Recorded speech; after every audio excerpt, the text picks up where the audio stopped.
All right, let's get to the quarterbacks because the preseason in general, it always seems to be about these rookie quarterbacks because it's our first look at seeing them in the NFL, and you're going, okay, what does Bo Nix look like in Denver, and what's the first overall pick in Caleb Williams look like, and Jaden Daniels as well. So, Rod, I'll start with you here. The rookie quarterbacks, what's caught your attention so far? Caleb Williams, and I get so tired of people being from the Chicagoland area calling me, talking about, hey, we're going to win the division. We're going to the Super Bowl. We finally got Patrick Mahomes' little brother, quarterbacking for us. Yeah, he's a rookie quarterback. I was with Ryan Leaf, the second pick overall. You had Peyton Manning. And they both struggled as rookie quarterbacks. And no matter how fantastic this young man looks, all the incredible passes and all the things that he can do with a football, there's going to be times where he's going to mess up. The defenses that he sees now, Coach, are very vanilla. He sends cover 2, cover 1, cover 3. He sends some basic defenses. When he gets to the regular season, defensive coordinators are going to be game planning for him. They're going to be showing him all different types of looks. So I anticipate him being like us on Sunday watching and saying, wow, but also saying, wow, how did he throw that interception? That's the type of season that I feel like he's going to have. But I think he's going to be the rookie of the year. Absolutely. Yeah, I love the fact that these guys are playing. They're doing some good things in the preseason. We need to see that. And I'm with Rodney. You need to put these guys in and let them play and let them grow. I wasn't there for Peyton's first year, but it was NFL record for interceptions, 3-13 record. But he told me he could not duplicate that experience. And it would have hurt him. No way he could have just sat on the bench and watched and learned. He wanted to be out there, and he grew from it. So I think you got to put these guys in. My only negative is they're doing some great things in the preseason, but as Rodney said, they're doing it against vanilla defenses, and in a lot of cases, they're doing it against third stringers, against guys who they aren't going to be playing against in September. You're right. And the one thing that makes me nervous a little bit about Caleb Williams is the Superman ball, right? The superhero ball. Because sometimes he just will hold that ball and try to make one guy miss and then try to make the second guy miss. Now try to buy 3 extra seconds. And it's great in college. You know, there's certain moments where you go, wow, man, was that the most incredible highlight? But you already saw a little bit in the preseason how fast everything happens in the NFL. And so I think guys like Bo Nix, who are just hitting the back foot and getting it out, even Jaden Daniels, he's just getting the football out quick. That seems to translate better to the NFL to me than holding that football forever and trying to be superhuman. Yeah, I hope that Caleb doesn't get overconfident in the preseason. He's doing some of these things. It's going to be a different group of people he's going to be facing in 3 weeks. That's for sure. Hey, Jack, you mentioned Bo Nix. I had a chance to go back last night and watch him play. And, you know, I like what Sean Payton did with him, Coach. Just getting the ball out of his hands quick, you know, little curl routes, and then also using his athleticism to boot him out, get him outside the pocket, but just keep getting rid of the ball out of his hands quickly. And this kid is accurate. He's tough. Yes. He's competitive. I loved him in college. And that's one of the things that stood out to me was his competitiveness and just how tough he was, how his teammates embraced him, how his coaches loved him. I love the kid. I never met him, watched him play, and I'm like, man, this kid is a dog. I'm really excited about him, Coach. Rodney, I got to be around him a little bit when I was out at Oregon, and you're right. His teammates love him. He's experienced. He played a ton of football. He's a great learner. He's a humble kid, all of the things that you're looking for. And I think he's going to have a great career. He's with a good quarterback guru in Sean Payton. He's going to do things that fit him. I think he's on his way. I really do. And Sean Payton will run the ball. They got Tim Patrick. They got those big wide receivers, Cortland Sutton. So, yeah, I think he can be poised for a really good year. I think he's an upgrade over Russell Wilson.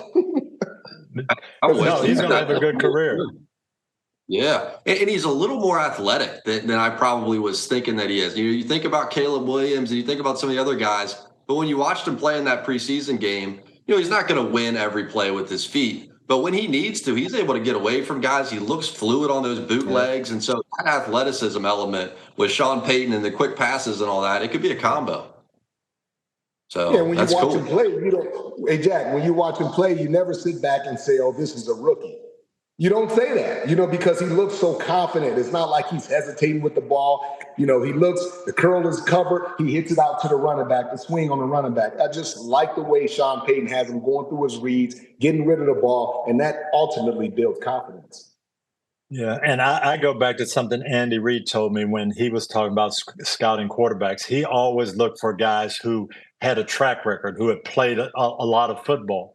Bo Nix has played a ton of games in college. Yes. He's not a 1 year, 2 year flash in the pan. Oh, he just came on the scene. He's played a lot of football. He's very smart, and I just think he's going to do really well. And Rodney, I was just thinking about you too as well with the Atlanta Falcons. This has been one heck of an offseason. New regime, bring in a new coaching staff, bring in Cousins, and it only began there. How about Matthew Judon and others and what they're doing on the defensive side of the ball? Well, also using that draft, that number 9 choice on a quarterback as opposed to a pass rusher. But now they get their pass rusher in Matthew Judon. This is a guy that lives in the backfield. As you can see, he's been a very consistent pass rusher. He gives you everything. I know Matthew, he's a hard worker, great locker room guy, and he's going to come in and make a huge difference. Plus, he's highly motivated.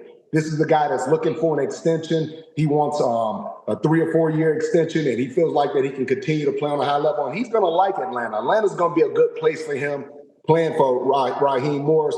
But also you look at Justin Simmons. Justin Simmons is a heck of a free safety. For them to get an all-pro safety at this point in time in the season, he's a pure free safety, over 30 sacks in his career. And he can play strong. He can play free. He lined up next to Jesse Bates. This is the best safety tandem in the National Football League, along with a really good corner in A.J. Terrell. I'm excited about the Falcons. And, Coach, we coming for you, Coach. We coming for Tampa Bay. Well, I was going to say, you talk about that NFC South, and my neighbor, right, a couple of houses down, Todd Bowles, is not going to be happy with you saying they're coming for us. But I tell you what, they have made some moves. I love what they're doing with the defense. Raheem's going to have them ready to go. It comes down to quarterback play. And if Kirk Cousins can stay healthy and give them consistent quarterback play, they are going to be tough. Coach, what I saw last year from the Falcons, they lost a lot of games in the fourth quarter because of the quarterback couldn't make some of the simple plays. Kirk Cousins will be able to make those plays. He's going to take them to that next level. I promise you that.